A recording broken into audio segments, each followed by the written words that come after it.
Écrire de Robert Vitton. J'ai une envie sur ma cuisse droite, comme une marque de fabrique, une tache de café au lait. Je suis né, sans mon consentement, dans les fers avec la crépine.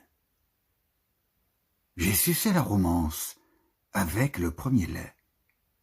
Ma mère, comme toutes les femmes de ce temps-là, chantait.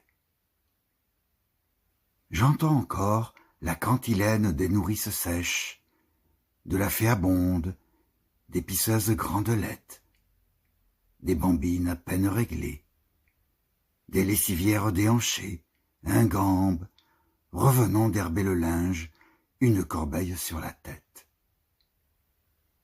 J'entends le déferler étourdissant des vagues sur ma page, le chant des raccommodeuses et des rafistoleuses de Nasse et de Guinguenasse, les hennissements et les bêlements des flots têtus qui me débarbouillent, qui m'arrachent des bras et des genoux de ma mère, qui me roulent sur les plages et m'emportent.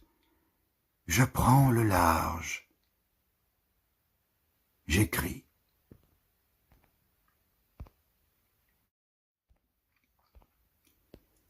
Encore une fois, je me réveille. Les épaules, les jambes, les bras endoloris et la caboche dans l'ouate, comme si j'avais écimé, abattu, équarri, scié en planches fendues, haché, pulvérisé, toute une forêt, et déplumé, dépecé, saigné, écrasé tous ses habitants, comme si j'avais navigué en solitaire, une chaloupe à la rame et à la voile.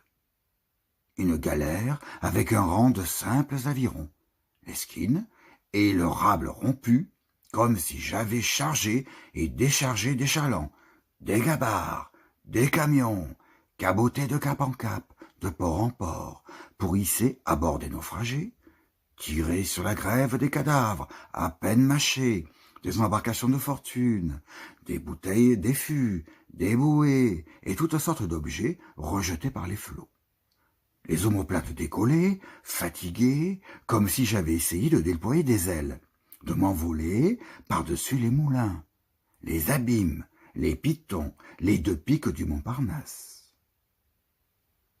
Encore une fois, je me réveille, la gorge sèche et la lèvre sifflante, avec la main gâtée et la crampe de l'écrivain. Encore une fois, je me réveille. Midi passé. Quand je me lève, avec le cul devant, les poings faits, les dents grinçantes, je ne suis pas d'humeur à recevoir le moindre compliment. Je me couche sur une idée, je me réveille en sursaut sur une autre, je me lève sur une autre encore.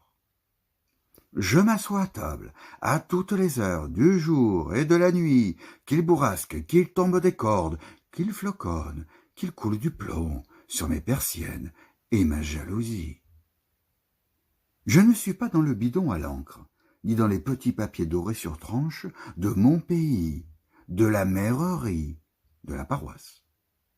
On me voudrait voir rouler dans une toile d'emballage et quémander la caristade sur les parvis.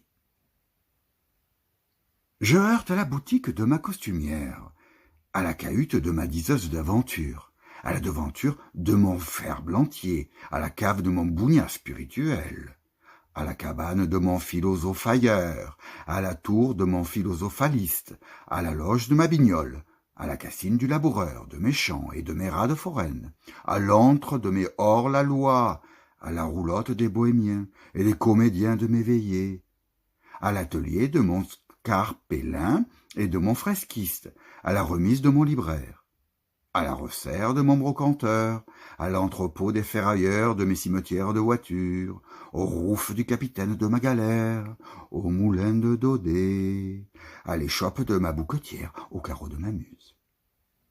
Soulève la cadole, d'octepute, mieux traitée qu'une princesse en cloque. J'ai des chagrins, des regrets, des remords, de la loquelle à revendre, de quoi tirer à la ligne, allonger mes copies et mes canevas, de quoi lâcher la courroie pour gonfler mes émoluments et beurrer les épinards, et de quoi renaître au bonheur sans mélange.